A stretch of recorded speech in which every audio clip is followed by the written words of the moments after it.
এদিকে সুনিতা উইলিয়ামসকে ভারতরত্ন দেওয়ার দাবি মুখ্যমন্ত্রী মমতা বন্দ্যোপাধ্যায়ের। মহাকাশ থেকে পৃথিবীতে ফিরতেই সুনিতা উইলিয়ামস এবং বুচ উইলমোরকে ঘিরে এবার শুভেচ্ছার বন্যা। দুই মহাকাশচারীকে শুভেচ্ছা জানালেন ডোনাল্ড ট্রাম্প, এলন মাস্ক। শুভেচ্ছা প্রধানমন্ত্রী মোদী এবং মুখ্যমন্ত্রী মমতার। এলন মাস্কের সংস্থা স্পেসএক্স এর ড্রাগন যান ফ্লোরিডায় পৌঁছতেই শুভেচ্ছার বন্যা। সুনিতা এবং বুচকে শুভেচ্ছা জানালেন মার্কিন প্রেসিডেন্ট ডোনাল্ড ট্রাম্প।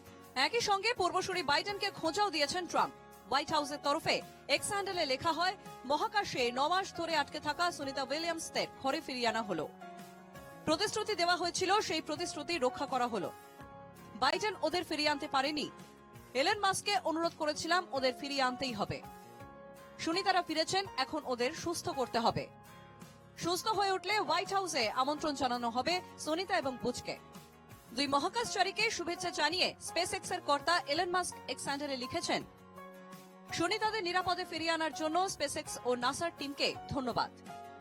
একই সঙ্গে মার্কিন প্রেসিডেন্ট জো বাইডেনের বিরুদ্ধে বিস্ফোরক অভিযোগ করেছেন মাস্ক। তার অভিযোগ, সুনিতাদের ফেরাতে আগেই প্রস্তাব দেওয়া হয়েছিল, কিন্তু সেই প্রস্তাব নাকচ করে দিয়েছিলেন বাইডেন। এক্স পোস্টে সুনিতা এবং বুচকে শুভেচ্ছা জানিয়েছেন প্রধানমন্ত্রী নরেন্দ্র মোদী। এক্স পোস্টে প্রধানমন্ত্রী লেখেন, স্বাগত ক্রু 9, পৃথিবী আপনাদেরকে মিস করছিল।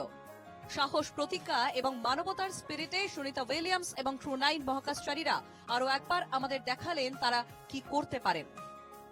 এক্স পোস্টে সুনিতা এবং বুচকে শুভেচ্ছা জানিয়েছেন মুখ্যমন্ত্রী মমতা ব্যানার্জিও। পরে বিধানসভার অধিবেশনেও মুখ্যমন্ত্রী সুনিতার কথা উল্লেখ করে তাকে ভারত রত্ন দেওয়ার দাবি জানান। মুখ্যমন্ত্রী বিধানসভায় বলেন, বিধানসভার পক্ষ থেকে সুনিতা উইলিয়ামসকে কৃতজ্ঞতা।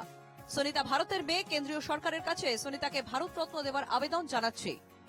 তারা যাতে আরো ভালো কাজ করতে পারেন তাই এই মহা সম্মানের দাবি জানাচ্ছি। সুনিতাকে ভারতে আসার জন্য আমন্ত্রণ জানিয়েছেন প্রধানমন্ত্রী নরেন্দ্র মোদীও। সুনিতা শীঘ্রই ভারতে আসবেন এমন খবর মিলেছে তার পরিবার সূত্রে। Bureau report, NKTV Bangla.